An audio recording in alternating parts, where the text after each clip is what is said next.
Welcome to Echoes of the Old Ways, a journey back through ancient paths and timeless wisdom. In each episode, we gather to honor the voices of pagan elders who guide us with stories and wisdom passed down through centuries. We walk in the footsteps of those who came before us, drawing on their strength and insight. Together, we explore sacred rituals, celebrate life cycles, and reconnect with the wisdom of the earth. Each episode opens a door to ancient practices and beliefs that remind us of our place in the natural world.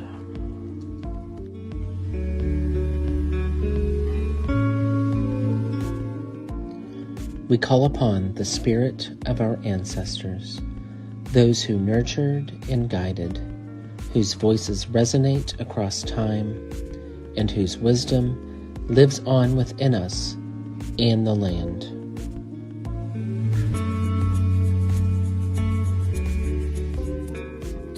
Through Echoes of the Old Ways, we invite you to reconnect with ancient knowledge, with nature's rhythms, and with the deep wisdom shared among the earth and her children. Join us, your hosts, as we rekindle the flame of tradition, nurturing the bond between the earth and her children. Welcome to Echoes of the Old Ways.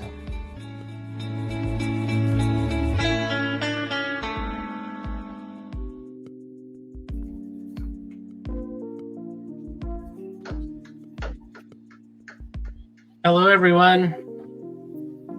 Good evening. Hello, Jim.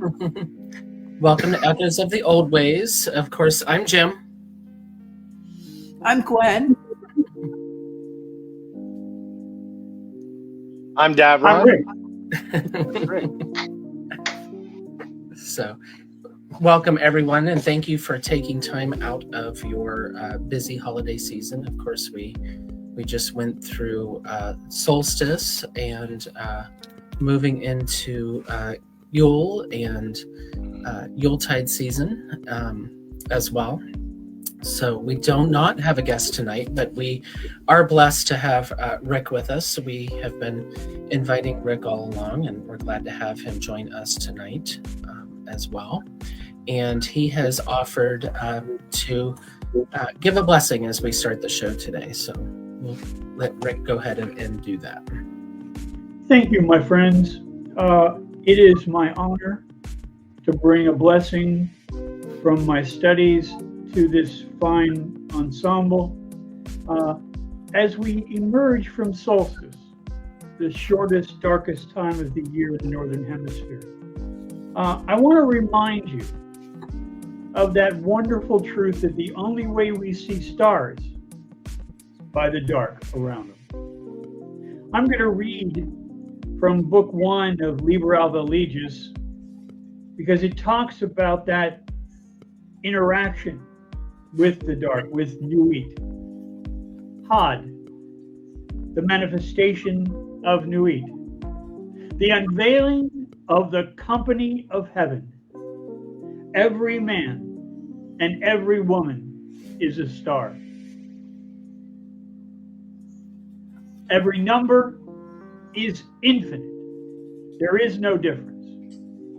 Help me, O warrior lord of Thebes, in my unveiling before the children of men. Be thou Hadit, my secret center, my heart and my tongue. Behold, it is revealed by Aiwass, the minister of Hur-Parakrat. The Kabs is in the Ku, not the Ku in the Kabs. Worship then the Kabs, and behold my light shed over you all. And from this, I draw this prayer, this urging. We are the light bringers. That light that is your infinite perception in that dance of infinity here in our earth life. Shine, my friends. And never, never be afraid of the dark. Never be afraid, because your light is the absolute antidote to the darkness around us. So be bright as we shed the solstice energy and begin to lengthen the days of the sun. Be that sun, be that star, because every man and every woman is a star. Thank you, brothers and sisters. I share this blessing with you. Thank you. Thank you. Thank you.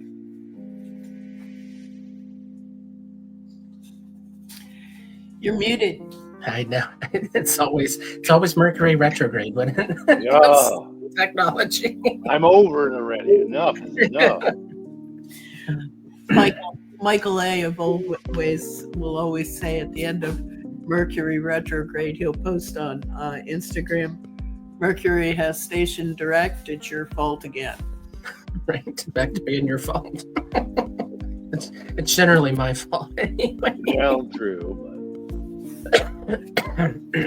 But that was a very, very timely reading there, Rick. Of course, Yeah. with the idea of solstice and the shortest day, the longest night.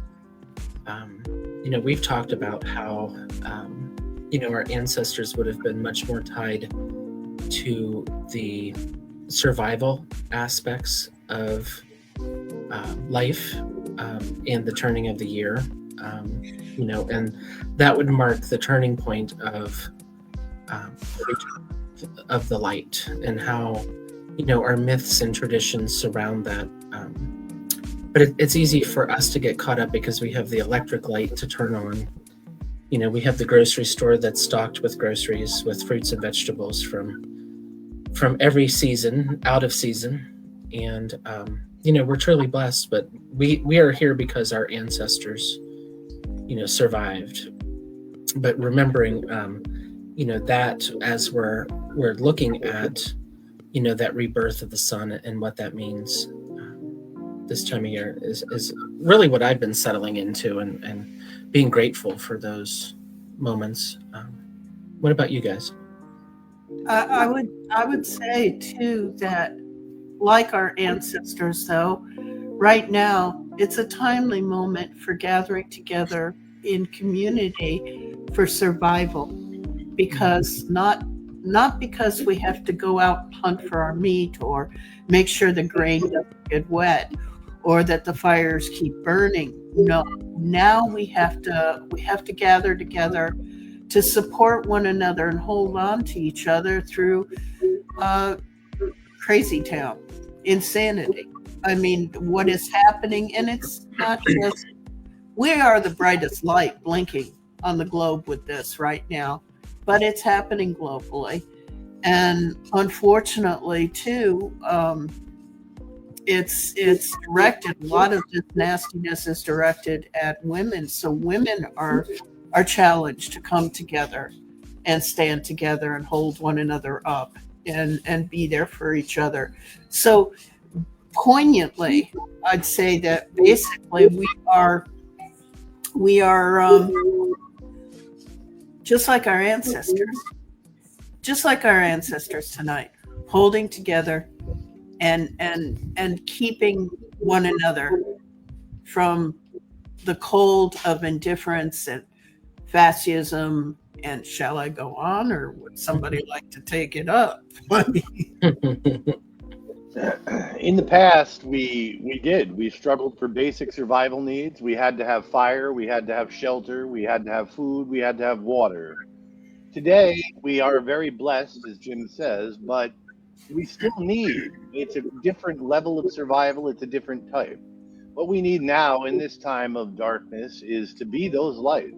Those of us who are spiritual leaders, magical practitioners, or light workers of any variety need to come together to provide those beacons of light, to provide the virtual hearth of old, places where we can come together in safety, experience community, work together, collaborate, experience growth, share our frustrations, share our joys.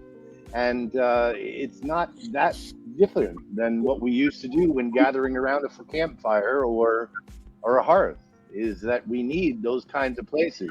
Social media has brought us all together in ways never dreamed imaginable, and yet separated us more than anything else in history.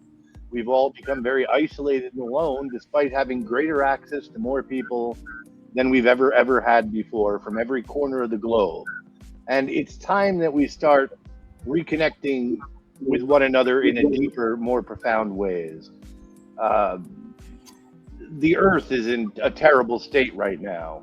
We need to reconnect with the earth. We need to reconnect with nature. We need to reconnect with each other to influence healing of ourselves, of our consciousness, our collective consciousness, and of the planet itself. So it's going to be a challenging time coming, but as Rick says, we are all stars. Every man is a star. Every woman is a star. Be that star, and let's light the world up as we start to increase the light as Yule has passed, the solstice.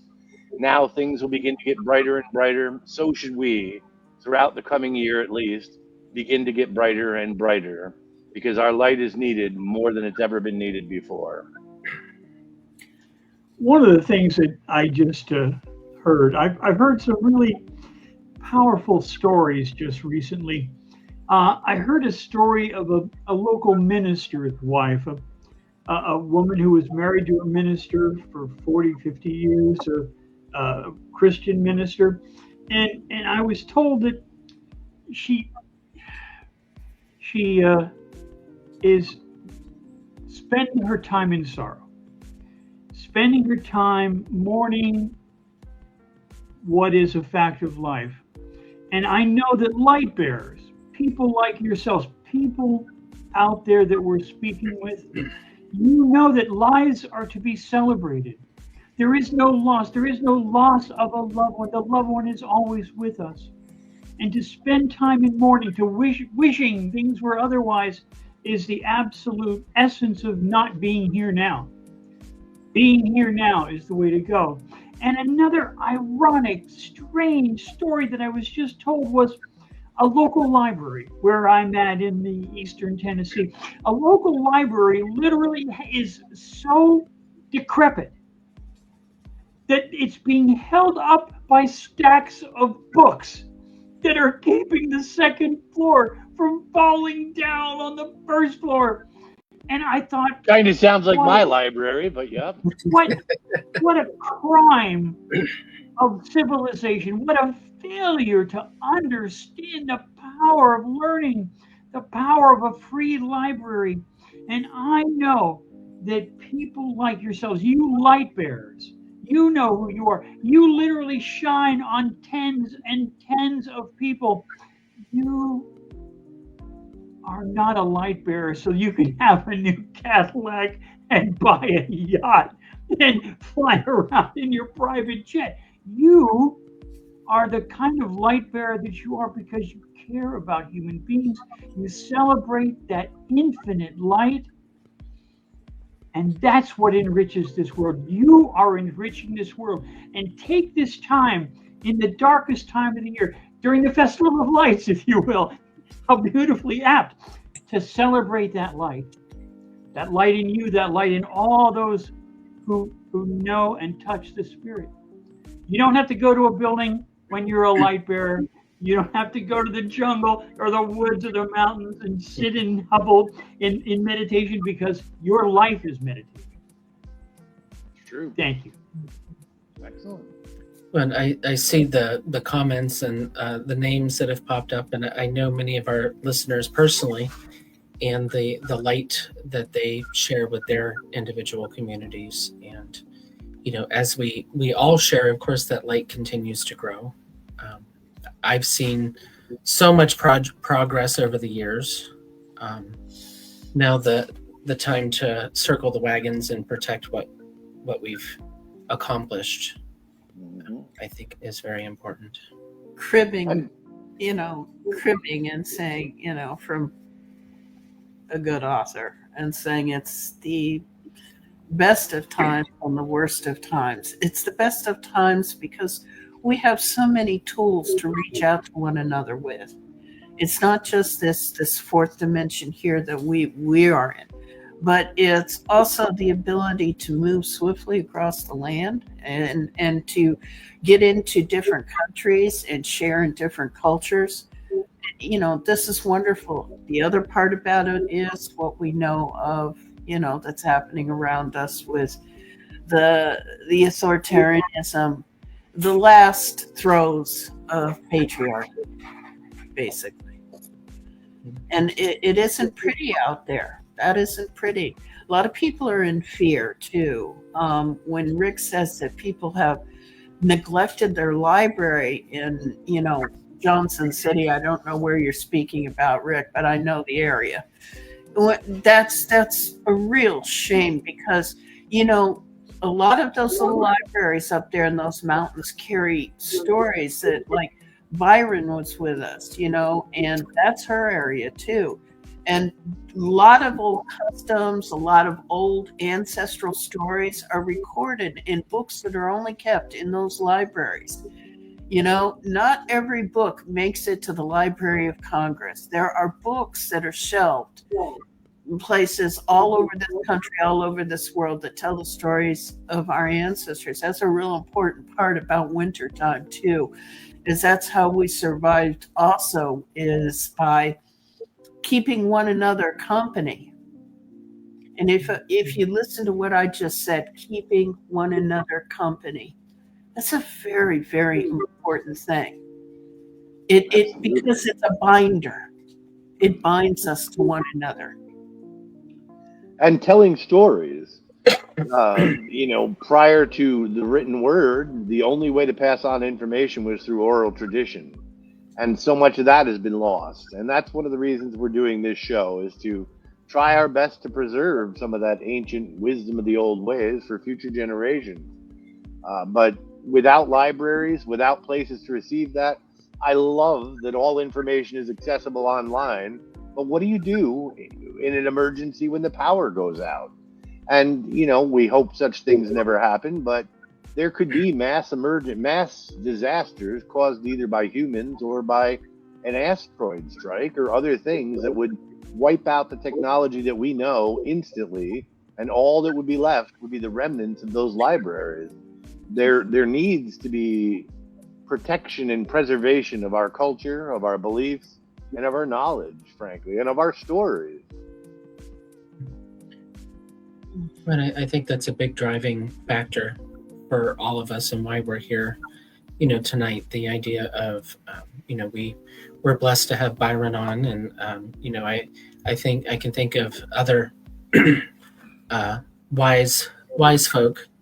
Don't want to call them all elders, but wise folk to have on and share their wisdom and what they're doing in their community. It's quite you know, true. We were talking before we came on about, you know, I had, in a lot of selfish ways, came up with, you know, the Yule meanderings that I've been posting, and coming up with ideas to incorporate herbs and plants into the celebration, and kind of hearkening back to my own childhood with, you know, sitting around the kitchen table and either making cookies or, you know, stolen. I'm trying to think of all the fruitcake, all the great things that, you know, we just go to the grocery store and buy now that, you know, are in danger of being lost. So I've taken those moments each day to spend time with my daughter and teach her little things, you know, and it's little stuff, you know, like when I was making dinner, I showed her, you know, you can put the broth in the can of tomato sauce to get all the tomato out, you know, just little things that were showed to me when I was little and cooking and things that I think this season is about, because it's cold outside, we're in the house, you know, but really calling each other together into that kitchen, you know, into that hearth, and spending time together and sharing those traditions that we grew up with, in the hopes that, you know, they teach their children and it's passed along. One thing I wanted to, I'm sorry, Gwen, go ahead.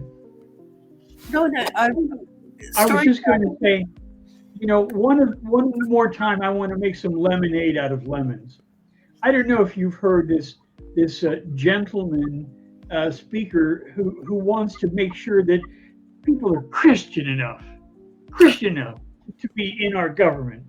And I got to tell you, I feel the same way about that as I do about these people forcing Christianity into schools, because I can tell you, in my opinion, there's no greater, faster way to make atheists than forcing people to learn about a stupid religion that really doesn't make any logical sense.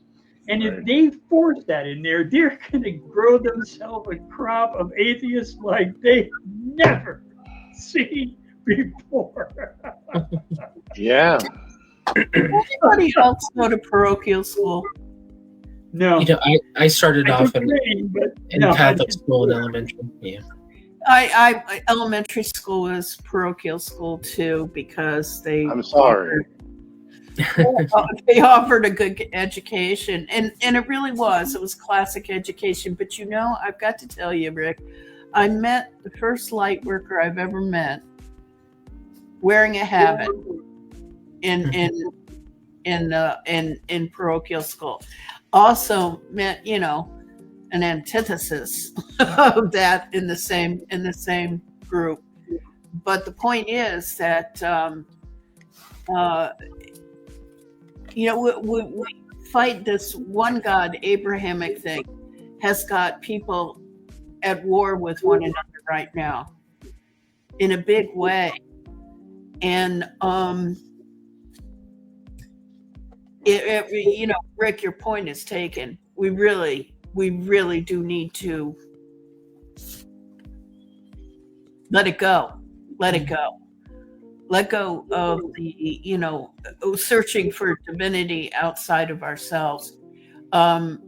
It's something that our ancestors understood.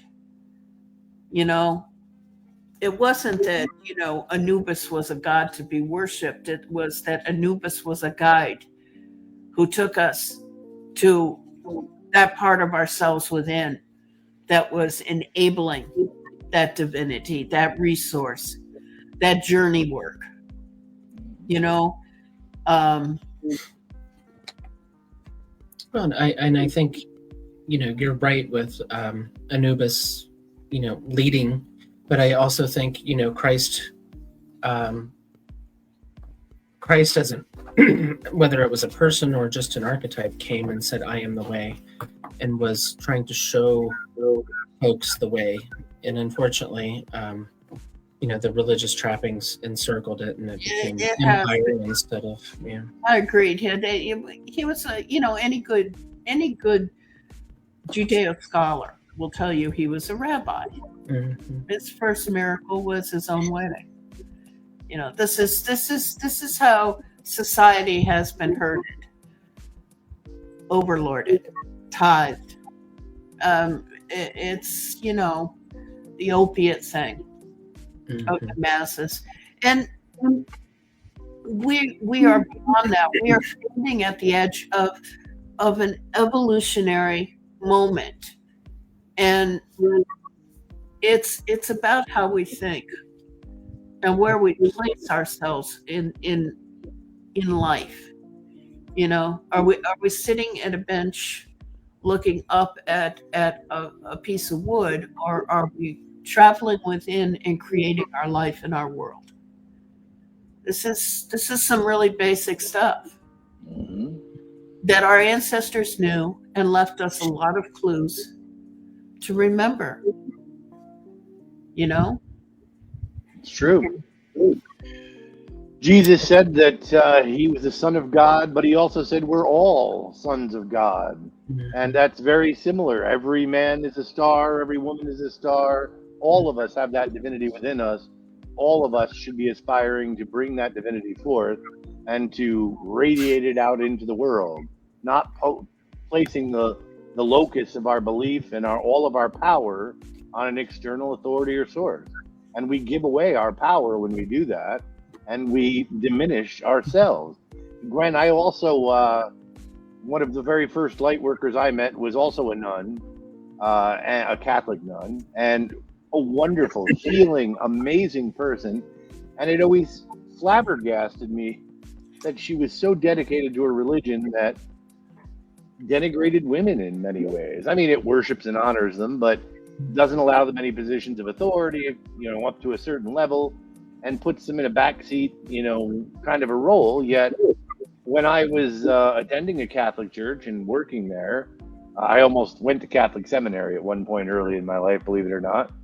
She was running the church. Without her, the place would have fallen apart. We had a very old pastor, and she kept the place together, kept it running in a way that no one else could have. And when he ended up passing, they threw her out and tossed her into a retirement place like she was nothing. It was terrible. I understand what Jim is saying, because we do have actual Christian brothers and sisters who really have the open heart and teachings of the Christ or Yeshua. This is the guy who was Yeshua ben Joseph, the rabbi, who went up on a hill and said, hey, listen, don't listen to these assholes in the church that want your money. I'm going to tell you what. And he did. He did it in a really beautiful way. The guy was like, he was good friends with, John the Baptist, who came before him, to say, look, you've got to get out of this rut you're in. Let me dunk you in the river and wash away all of the past. There was a point to it.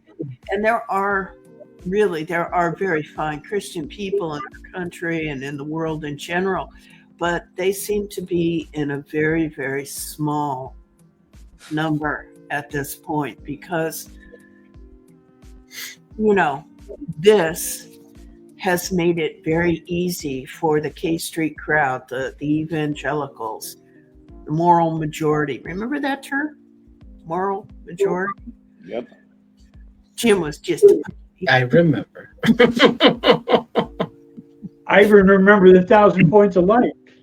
Yeah. Do you remember Hands Across America? Yeah. See? The thing is that,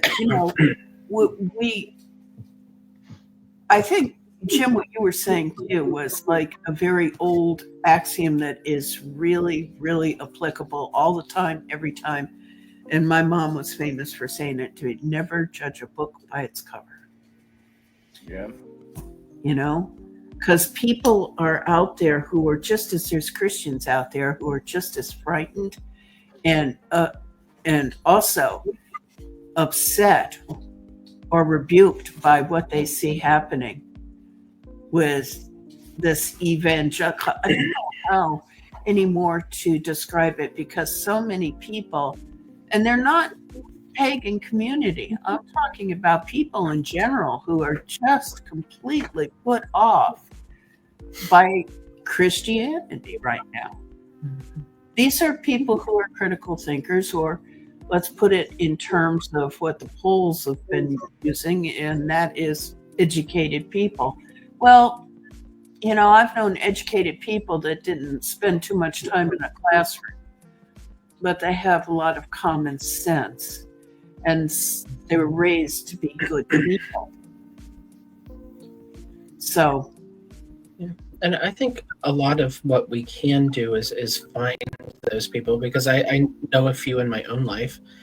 I was raised Pentecostal. The other half of the family was Catholic, but I know those few that are out there. Unfortunately, a lot of them are issue voters, that don't look at the big picture, but reaching out to them and finding those common grounds, like even in our, we joke about Christians stealing pagan symbolism, from Yule and from those areas, but they really blended their own traditions into Catholicism, into their Christian path, just like other countries did, with hoodoo and voodoo and Santeria and many of the African diasporic religions, where they blended their indigenous faith into that of Christianity. So really reaching out to them and sharing. I know I was telling a lady that I work with about Yule and solstice and where those come from, and drawing it back into the idea of the Christ child being born at this time, even though that he wasn't, and they moved that, but the symbolism, they were trying to capture that symbolism that our ancestors had, and just finding those connections and educating, so that folks understand that what we're doing with our, the ideas of Yule and Saturnalia and the solstice and all of these beliefs are no different than what Christians are doing in church over the next week. They don't peel away the layers and understand the symbolism all the time, but maybe helping them to understand that in our short little conversations that we have with them, and building that commonality, so they see that what we're doing over here isn't strange. It's seasonal. And it actually makes a lot more sense. I mean, everything in our, most of our faiths revolves around the earth. What is the solstice? It is the first day of winter, the shortest day of the year. What is Christmas? A fictitiously moved date of somebody's birth. Ostara, it's a cross quarter, or it's the second Sunday after the death of, I mean, come on. It's our religions make so much more sense. They're more primal. They're more rooted in our ancestral history. They're more rooted in our genetic experience of the world around us. We feel these changes of the season. We feel viscerally our reaction to the world. And that's so ingrained in us from millennia of that survival instinct and having to watch the season, having to pay very close attention to the wheel of the year. And it's good in a way that our holidays to some extent have been co-opted because they or integrated, as Jim more diplomatically put it, because they at least perpetuate and continue them as holidays and festivals at this important time, even if offset a little bit due to man-made reasons. But because it collectively puts us in a certain frame, regardless of our faith, regardless of whether we're Christian, Jewish, whatever it is, we all celebrate something at these times of year. And that enhances the overall positive vibes that go out through the collective unconscious that affect all of us. Well, as Carol Ann said, it is a time of hope. I mean, I grew up watching, like my sister and I on Thanksgiving will always watch White Christmas because it was a family tradition. When Daughters of Isis was a shop, we used to have a party at solstice time, and we would all watch together It's a Wonderful Life. To me, the story of George Bailey is an incredible story of hope. And it's one of my favorites. I think it is my favorite. Do you remember when they sent out the satellite that they sent out into the solar system? Voyager. Voyager? Yeah. Yeah, they included a package there, and they put out questions to a lot of different institutions and whatnot. What would you put in Voyager? I always said that I would have put a, well, now it would be considered a DVD, but at the time I think it was Blu-ray or something, one of those spin old school ones, but of It's a Wonderful Life, because I think that George Bailey represents one of the finest stories of humanity that can be placed in any culture. It's a story of someone who sacrifices his own freedom for his family and his community, who faces financial loss and all of these things that are so, universal to each of us that we've come to. And yet, through the intervention of his higher self in the form of Clarence, he becomes, aware that his life matters. We all matter. Love the story. I just love the story. It's funny how we have traditions. I was thinking about, I don't know how I end up watching the Ten Commandments every Easter. Why is that on at that time? But it's funny the things that come up and you watch true. out of tradition. Mm-hmm. New Year's we used to always watch the different King Kong movies. Why is that? Gwen, I had an interesting situation with that Voyager flight.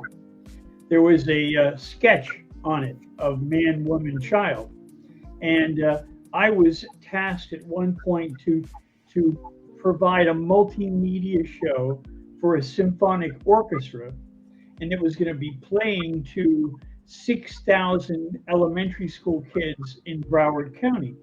And Wow. the idea was they wanted to have, they thought, themes from music, movie music that the kids would know of. So they said, well, wouldn't it be cool if we got some of the kid art and we could mix media that and put it on either side of the proscenium arch with this symphony orchestra? And I said, that's a great idea. Now let's add one more element. Let's add in some legitimate nebula and constellations and planet shots, the lunar landing, the Martian landing. So we'll be mixing the science vision and the children's vision with this symphony orchestra. And one of the images that I chose of science was a snap of that Voyager satellite with that etching of man, woman, and child, right? Well, the fundamentalists were with us even then. This is back in the 80s. And my boss got a nasty letter from some right-wing hypocrite saying, why were you showing naked people on the screen to these innocent children? Oh. So I get a call from my boss. Come in my office right away. Look at this angry letter. He waves it in my face. And I said, how many of those were there? Well, one. Okay, so we showed 6,000 students this, and one irate parent's up in arms. I'd say we didn't do well enough. We really should have done better. But you know what? I'm fine with that. And he goes, but you showed naked people. I said, let me show you the picture.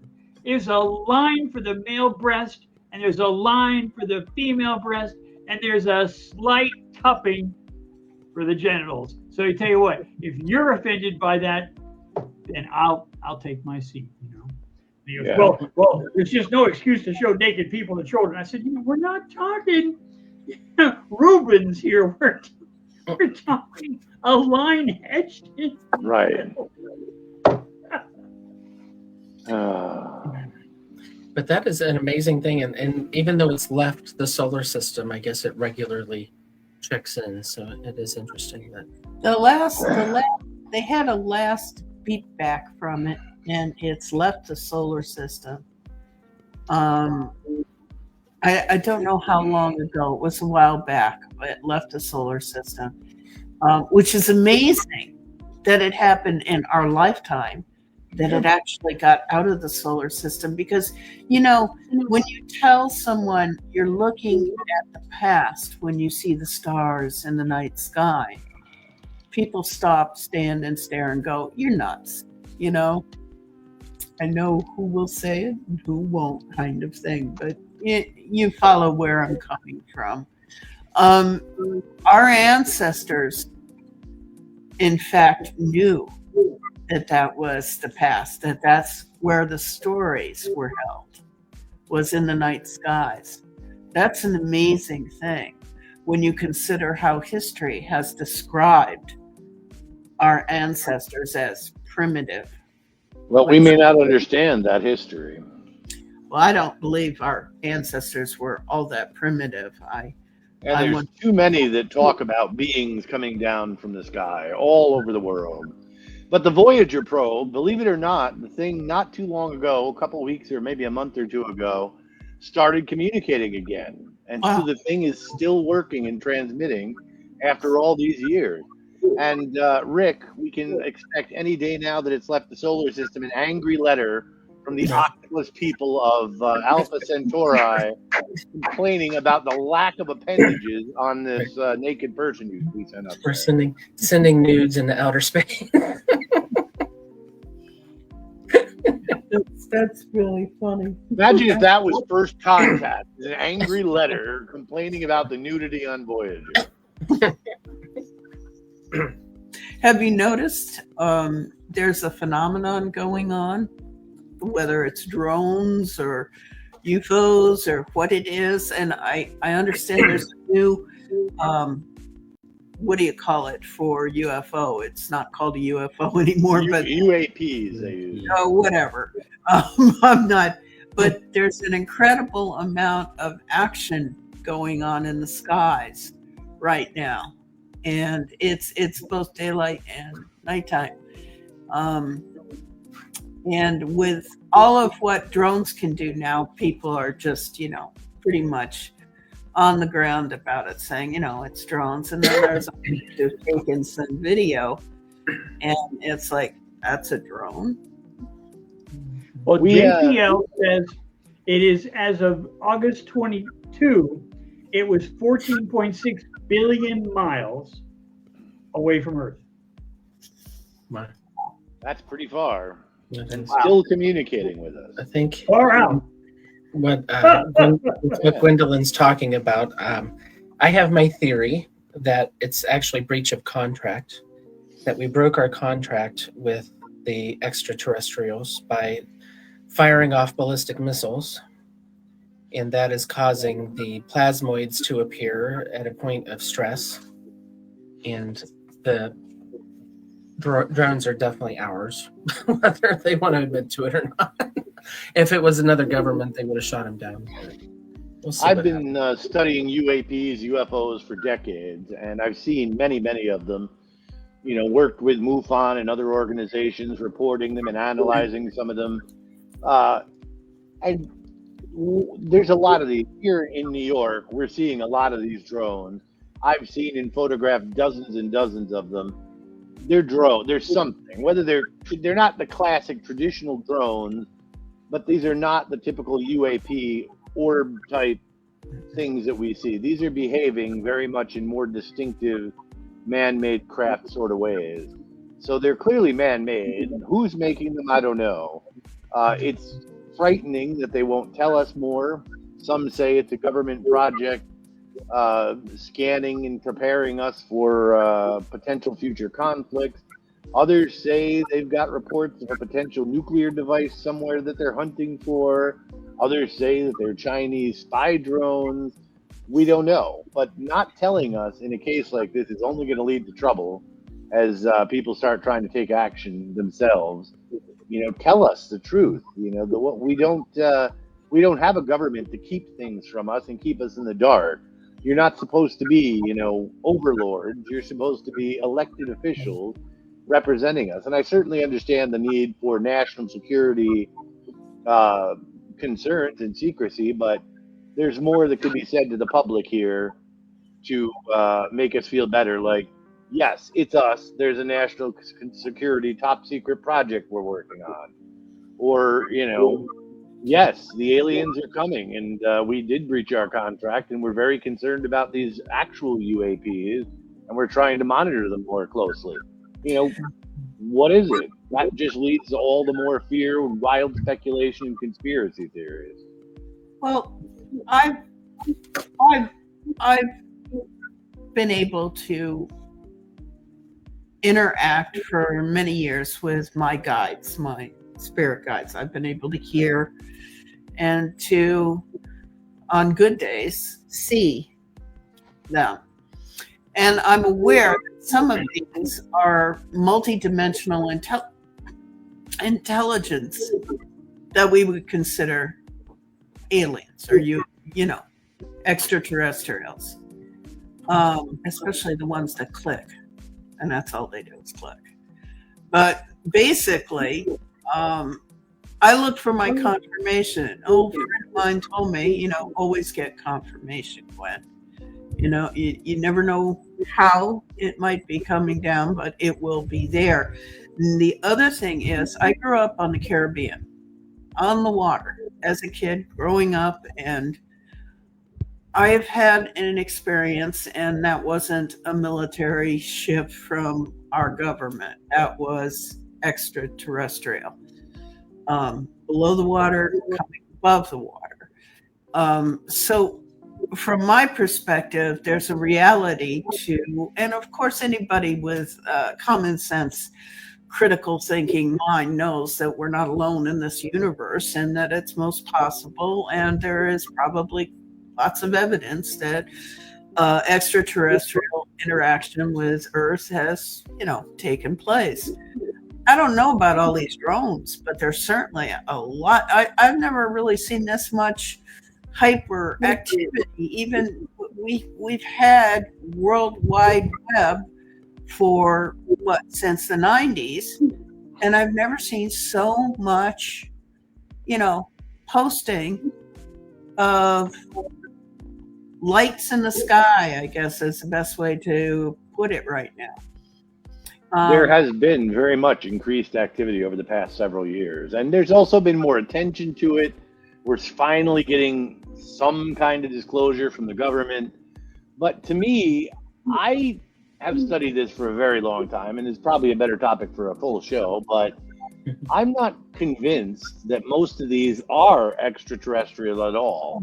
Neither I think that there are like maybe two categories: ultra-terrestrials, who are beings from another dimension, and that most of this is more multi-dimensional than extraterrestrial, or crypto-terrestrials. And it is entirely possible there's another intelligent species living here right on Earth that has lived right alongside us the whole time, possibly even predates us significantly by thousands, tens of thousands, or millions of years. And they're coming out of the ocean. Well, that's not coming from outer space. That's coming from right here. Are these extraterrestrials who set up a base at the bottom of our ocean, or are these a race of Silurian types? That's the Silurian hypothesis, which comes from, ironically, a sci-fi program, Doctor Who. But it's called the Silurian hypothesis, that there's a potential other species here. Homo sapiens sapiens were by no means even the only bipedal intelligent life forms on this planet. You had Neanderthals, Denisovans, and Australopithecus, and many others. And how do we know that one or more of those didn't survive, and or even tamper with other existing life forms to create us, leading to some of the stories you see in the Bible and elsewhere in other religious and metaphysical texts throughout history? There's a lot of multi-dimensional evidence. I mean, there's guys at MIT for the last 20 years who've been shooting ball bearings into different dimensions. That's pretty dangerous shit, if you ask me. But I would mention Dr. Stephen Greer and his experiments and his, all of the evidence he and his groups have come up with. It's amazing stuff. And since I was going to school in Ithaca, Dav, I've been part of the SETI, observing the night skies. Ohio is a place where there's a lot of action too. Mm-hmm. There's a famous police chase that took place with a unidentified object just the next town over. Wow. That's a famous, you could probably find it on YouTube, but it's a little town they call it Vienna. That's how they pronounce it there, but Vienna, Ohio. Spelled like the classic Austrian city though.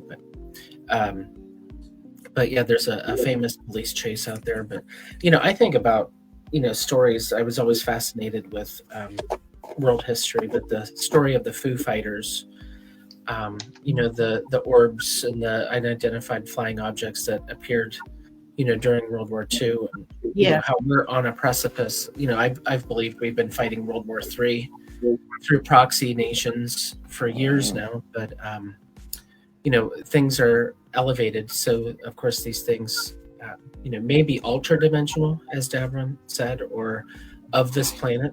Maybe it's just Mother Earth sending out her warnings, that we need to back off. Yeah, I think the multidimensional is an important aspect. Most people think terrestrial, non-terrestrial. I think there is a third option, and many people have hinted at multidimensional beings. Earth is one of the crossroads, one of the places they appear. And the other thing I think is interesting is when we see this, the laws of physics completely violated. A high-speed vehicle that then turns at a right angle and goes in another direction.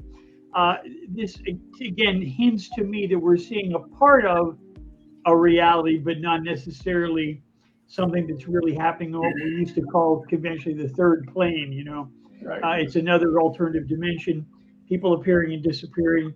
There's ample stories of that, and my own experiences with UFOs or alien contacts lead me to think that they're multidimensional beings, and they interact with us when they want to and when it makes sense for them. And otherwise, we're really small potatoes in the grand scheme of things.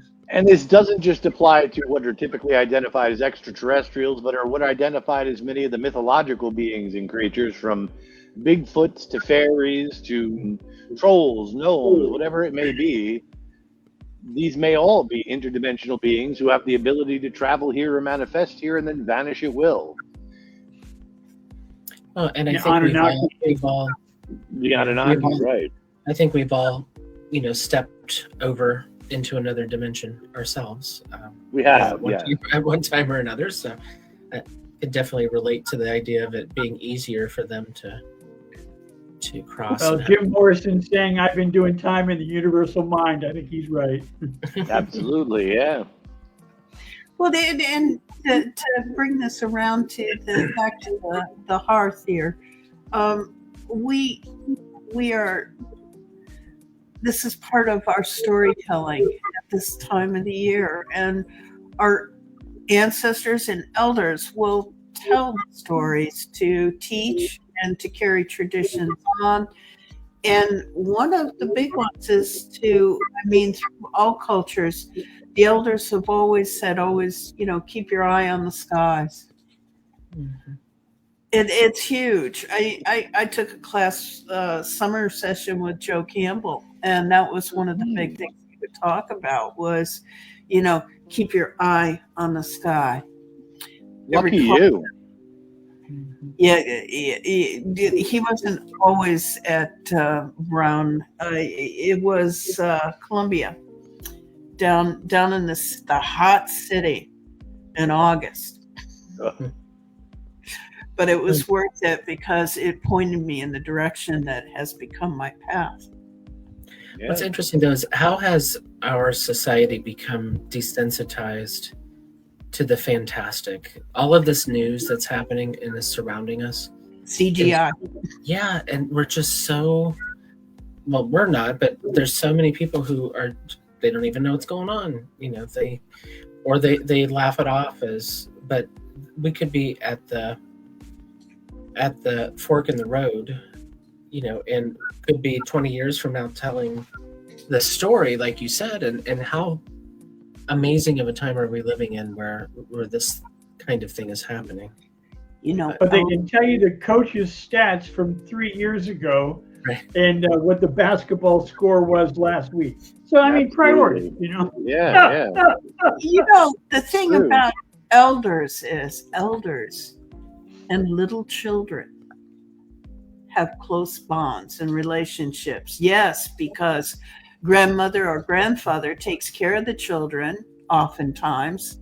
That's traditional in every culture. The elder will take care of the babies when, have to go out and cut the wheat or go out and, fill the gas tank and la, la, la.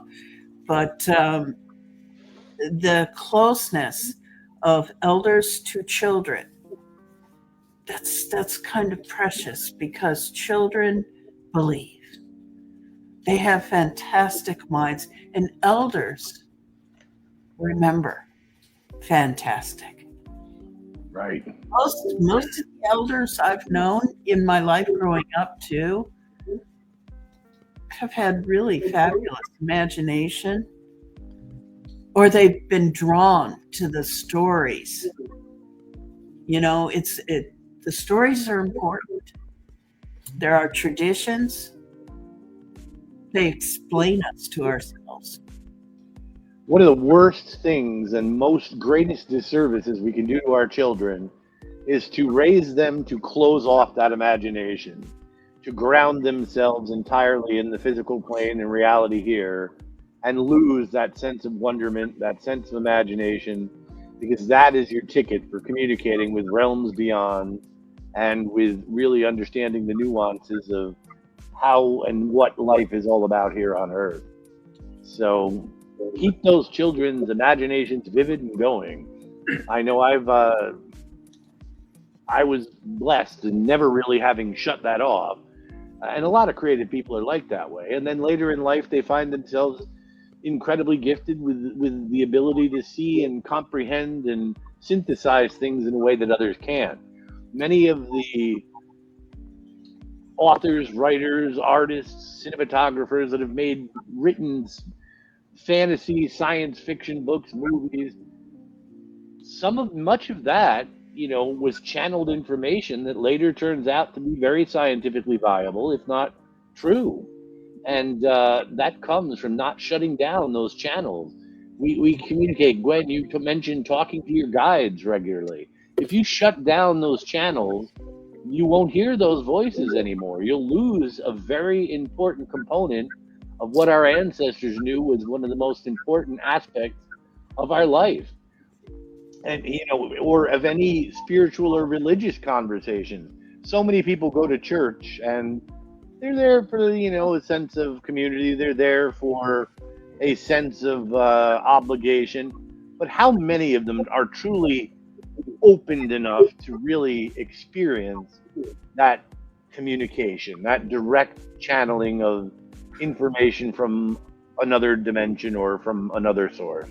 Well, it's really incredible because they're there for a supernatural event every Sunday. Right. Really. I mean, the incense that the priest use. If you know how Catholic Mass is practiced, and what the priest, a cousin is a Jesuit, drinks all your scotch. That's all they're good for. The point is, he will tell you it's a ritual that is meant to open the heart and open the mind to the supernatural, Right. but under their terms. Correct. I often tell people that the Catholic Church taught me everything I knew about ritual. I was an altar boy for years, almost went to seminary, taught religious education in the Catholic Church, and every single step, or what we would call those keys, they're staggered, layered things. The smell of the incense, the repetitiveness of the prayers, the repetitiveness of the procession, The bells. There's choirs. nothing like listening to church bells, the altar boys' bells. Those chimes are completely tuned to open your third eye. Oh, absolutely. Just as we would use crystal singing bowls or something, they have the bells. And yet, most times, and I'm not saying this is not, I have seen very, very powerful, say, Catholic masses, usually done by visiting priests from other countries. But generally, what you don't see is that metaphysical experience that all this is supposed to lead up to. It's like my complaint in a lot of Wiccan and pagan rituals. We go through all the steps, and then we don't really have that act of power that is the purpose of the entire thing. Why then are we doing these motions? It becomes very rote, very pointless. The whole point of this is to have that communication with deity, to release that energy towards its purpose, or whatever else your intent was when you're doing this.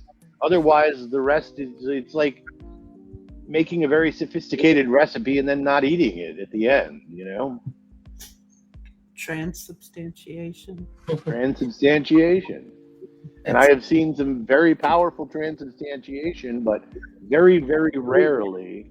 Normally it's just, you're blessed. I've even had priests tell me to go bless the host and the wine myself, and I did. And by God, I felt it. But I've watched many other priests do it, and it's more, yeah, whatever, go. And there's really no power to that. You're not transubstantiating it. You're not bringing forth. You're not drawing down the forces that you would want to be. There's a regular poetry gathering that I participate in every other week. I'm invited to be one of the co-hosts.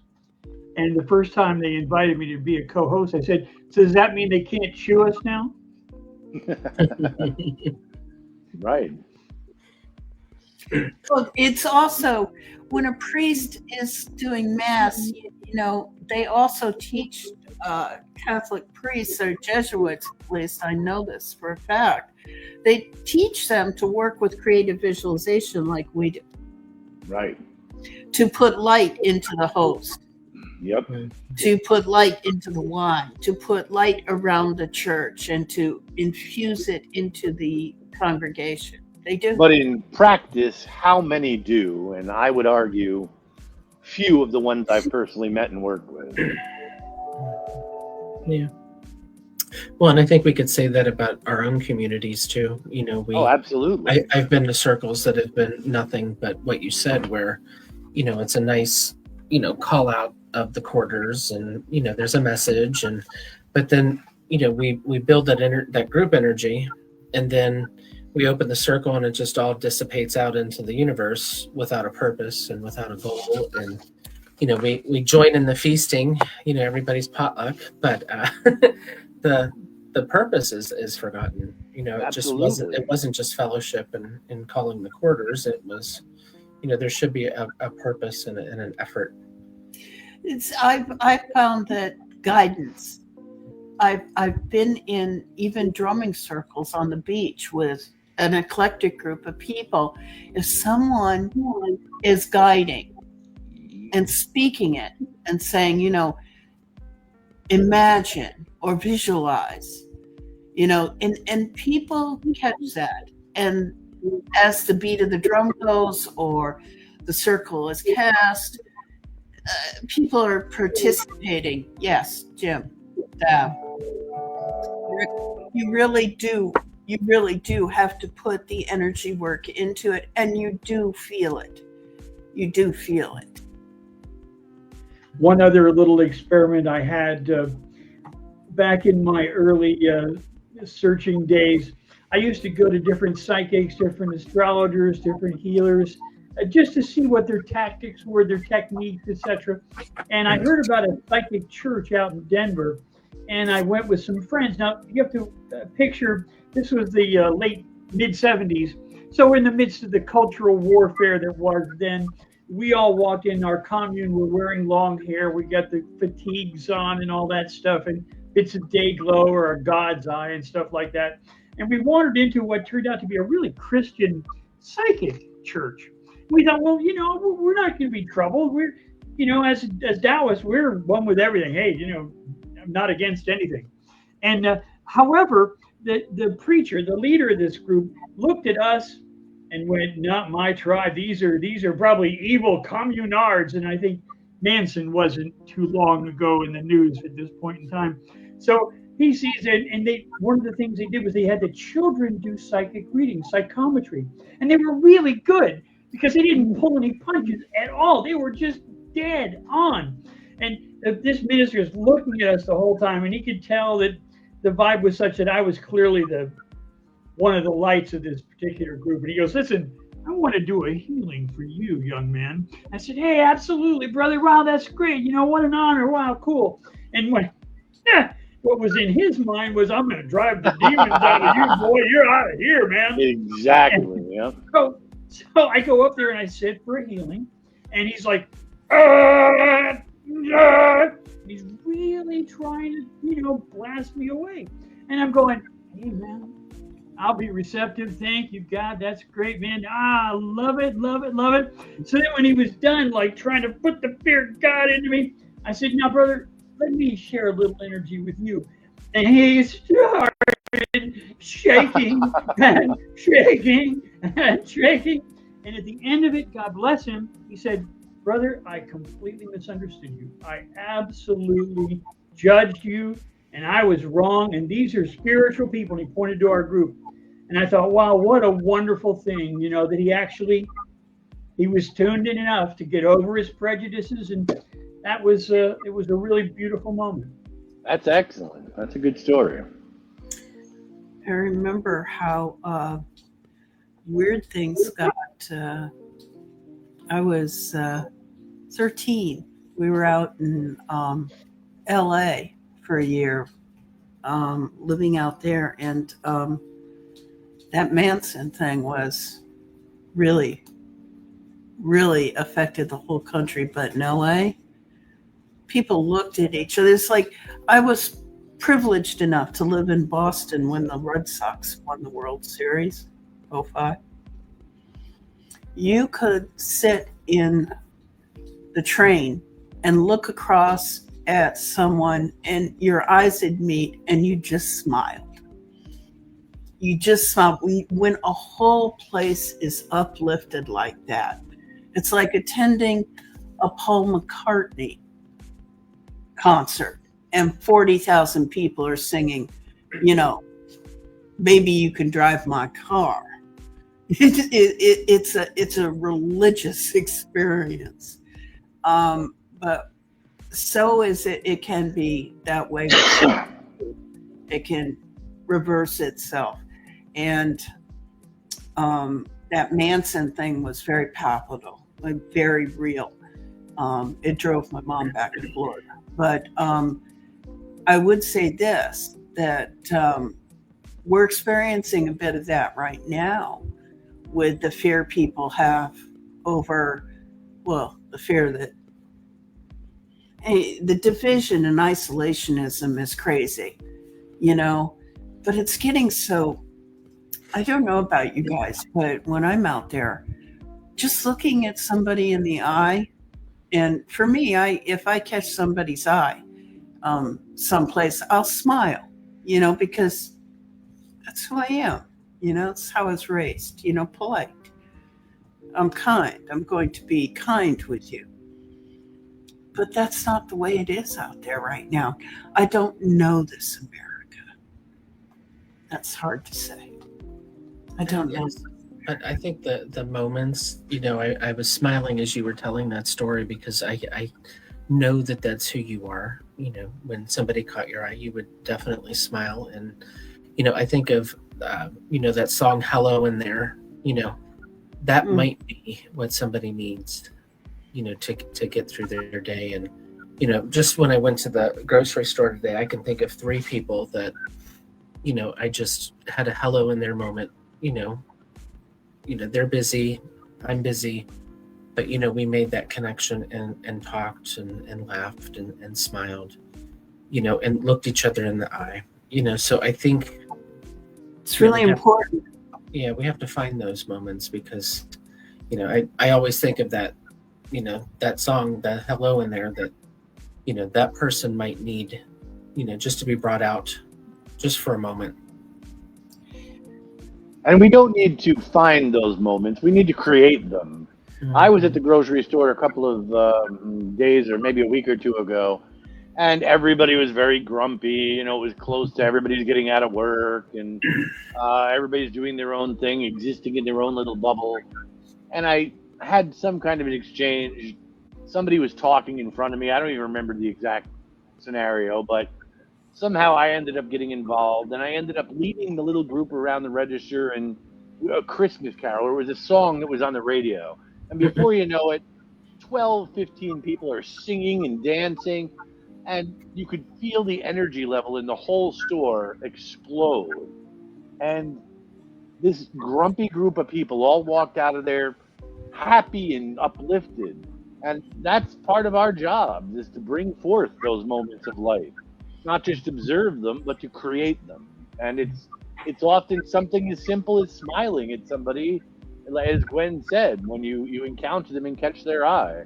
But people need that. Jim, they hello in there. We need to get them out here, back into the world, and help bring them back out to the light. That's a great song to Yeah. tie to that. A long time ago, in the 90s, a store had asked me to create a line of archangel oils for them. And I was working on how to do that. And I was sitting in traffic in Fort Lauderdale on Wilton Drive, and the bus came up alongside of me. And there was this elder woman who was just looking down, out the window. And she looked so despondent, really. Despondent is all I could think of. She really had sort of a look in her eye that said something was very wrong. And when she caught my eye, I, looked over and I smiled. And it took her by surprise. And she smiled back. And as I drove further, I realized I heard it in my ear. Everybody is somebody's angel. It was a huge clue to me writing what I needed to write and beginning to blend sense. So, and that's truly what that is, when you give somebody a moment that takes them out of themselves when they're unhappy or despondent or thinking, of someone gone or whatever. When you can do that, that's angelic work. And it's very important. How many times I don't know about you guys, but many times I've been walking down the street and I've seen someone and I get a little ping. It's not a voice, but it's like I get a little ping and this person will light up to me, and that means I need to do something. And many times you do some little act that you later find out became monumental, if not life-changing, for that person. And it's following that guidance, it's following those voices, it's doing that light work, and it's going forth and trusting in, the gifts we've been given at the price we have to pay to be able to help others, to be able to go out and spread that light into the world. And it's very, very important right now, in more than ever, that I've been alive, that we do that all of us do that. I think it's going to be really important in 2025 that we remain buoyed, uplifted amongst ourselves. We have to hold on to one another. We have to keep each other, because it is, as Dav says, our job to go out there and be of service, of good work. Gosh, do I sound like some kind of nun now? I can see it. But it's true. We really do need to be the light workers more than ever, because I think 2025 is going to be a shocking year. Yeah. Well, and I think we can all share that light. Going back to what Rick said, at the beginning, you can't see the stars without the darkness. No. We're not just light workers. We've walked in the shadows ourselves. And that shadow walking enables us to understand how important those little smiles and acts of gratitude are, because we've been in those low places. We understand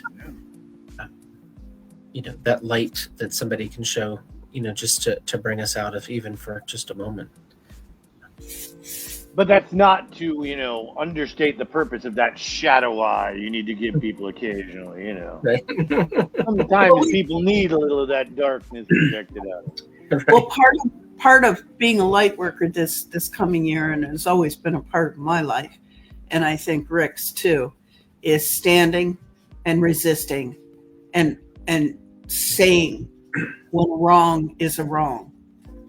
Because especially with children, these transgender children are under attack by angry, cruel men and women that are damaging them.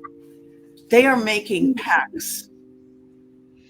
Do you know this? Yeah. They're making pacts to not withstand this, to unalive themselves. And this just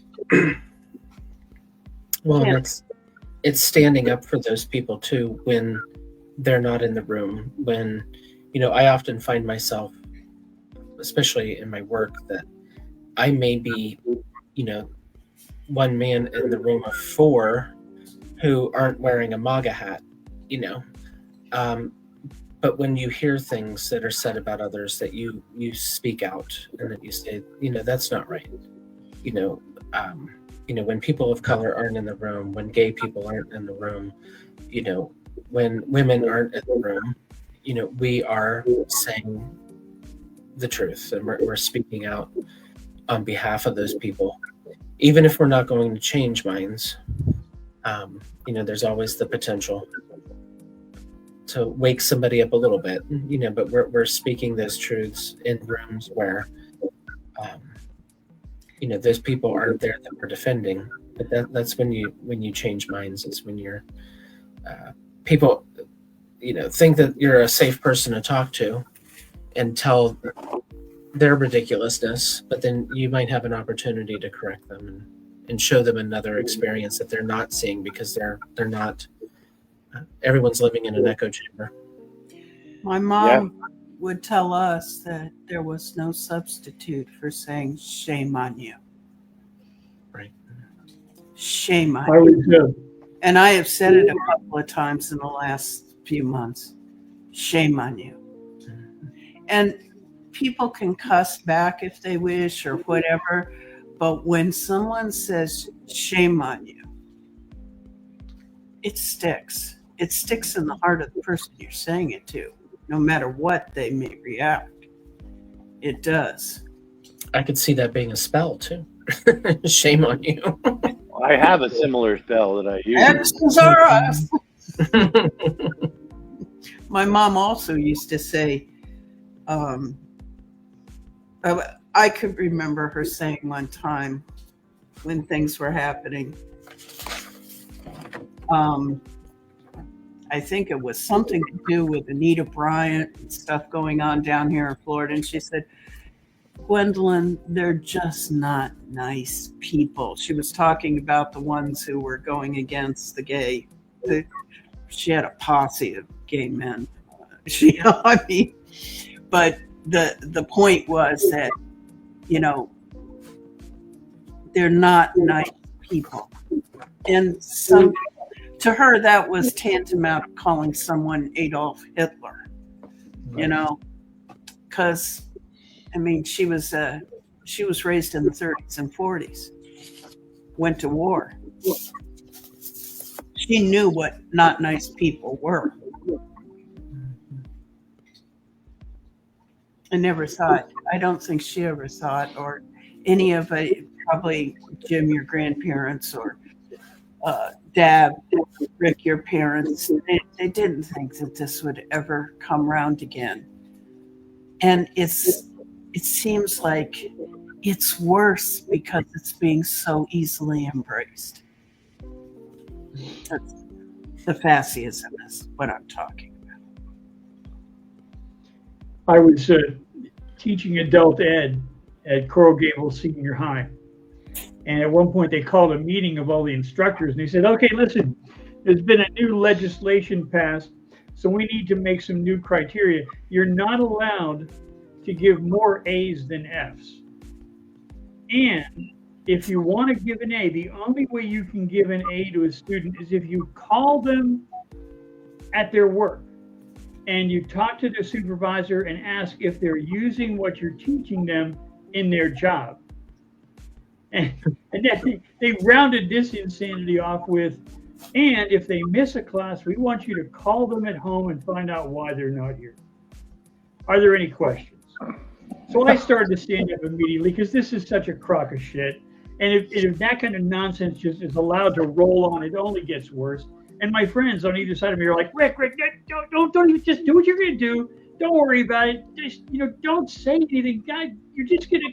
I said, listen, if you don't speak up, it only gets worse. Somebody has to call this crap what it is. And I said, okay, listen, I got a question.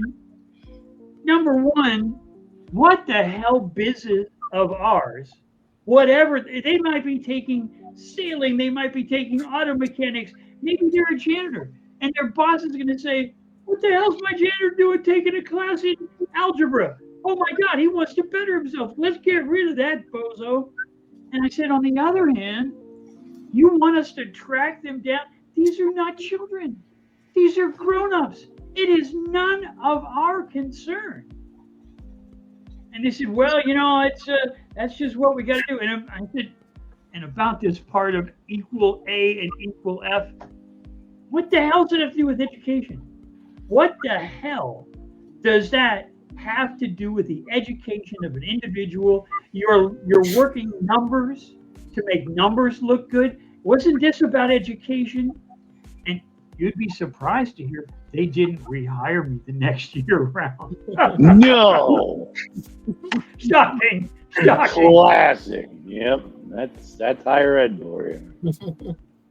Well, I understand they're going to dismantle the education. Is it what structure of the educational institution? The State Department, sure. Yeah. And NASA and OSHA and the Weather Service. Yeah. We don't, and of course the FBI. Of course, the FBI. I've seen my younger sister. She's the HP in the house, and she's discovered TikTok, and she came out here, and she said, "Gwen, you've got to see this. Savette, look at this." And the guy was, well, I'd say he was in his 40s, going into his 50s, and he had on a camo vest, but he had like a haircut like Rick has right now, and he said, you're gonna take the vets' money away. You're gonna take Social Security away. Do you know what an adjuster is? I'll tell you what an adjuster is, and there's plenty of us out here. I didn't really get it until after. An adjuster is the kind of guy like they've got in jail in New York now for taking out the CEO. And they can't understand why people aren't more upset about it. And the other part is, too, as we have to stand up and speak out for what's right and be protective of our brothers and sisters, no matter who they are or what they espouse on their own. When wrong is wrong, you have to stand up to it, because those of us who keep quiet or mum or who are afraid to speak are just allowing the elasticity of this fascism to stretch further. And when it's an elasticity that's going on, that snapback's going to be really bad. So staying in integrity is going to be challenging, but it has to be done. It just has to be done. There are going to be times, I'm sure, that any of us are going to say, wait a minute, there's a crowd here who could beat the shit out of me. I'm going to shut up. I get that. We all get that. But wherever we can, we have to stand. We have to resist. We have to do what we can right now, because children are being abused here. They're going to make acts like this. I can't get past this. And then my kid sister comes out with, she says, he's not the only one. There's other vets coming on here and saying this. Have you guys heard about that?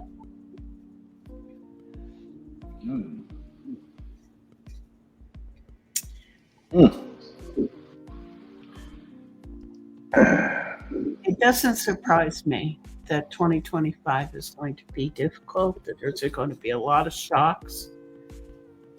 And possibly this is one of the shocks that's going to be a consistency. I don't know. But we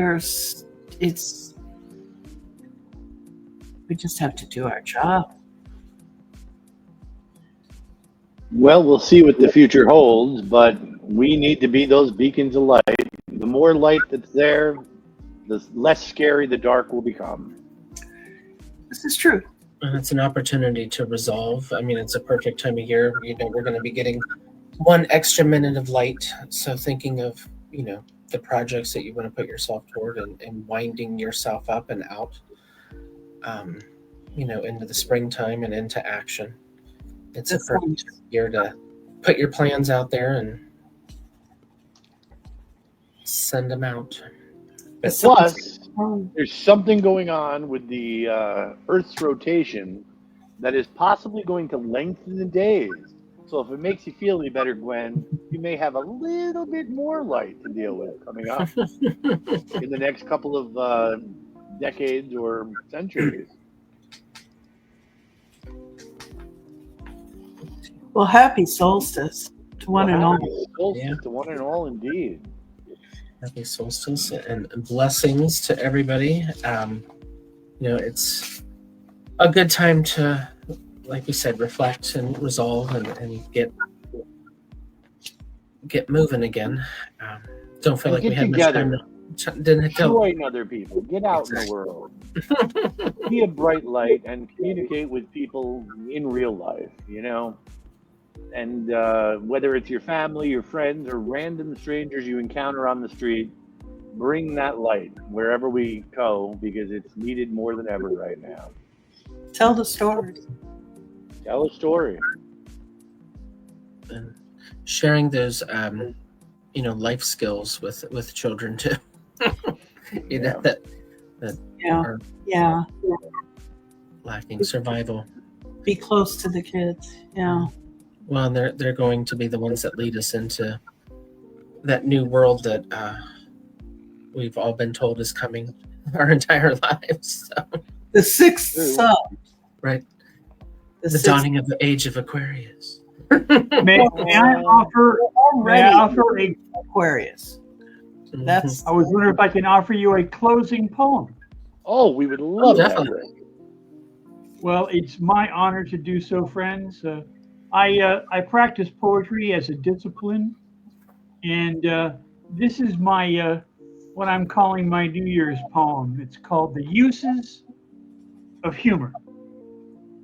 When it's said, or you suspect that all your plans are gone and wrecked, and when you're sad, mad, glad, parenthetically had, or simply by something evil, or not quite bad, you may stutter and stammer too. When you're in a jam, do you reach at length for something potent like a ducal regent or a missing museum docent?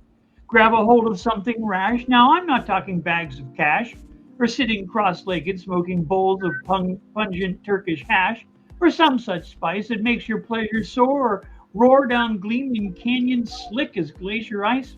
I'm suggesting, even insisting, that you measure another dollop out, and when you whisper or you shout, grab yourself a hearty laugh. And sure, you'll cut your woes in half. Cut them, splice them, mince them very, drown them in a steaming cup of berry, pull their leg and tug their hair. You might find a generous touch of merriment there. For when they've got you in a box or the holes have worn through both shoes and socks, lean right back and give a chuckle, even though it might bend your strongest buckle. All these things so tough and stringy now, no more than a pretty propeller for your beanie, or a small mustache painted over the picture of the Master Don. Give yourself a hearty laugh, and sure, by the clover in your garden, you'll cut your woes in half. Very nice. Excellent. Nice. Thank you, Rick. Thanks for sharing that with us.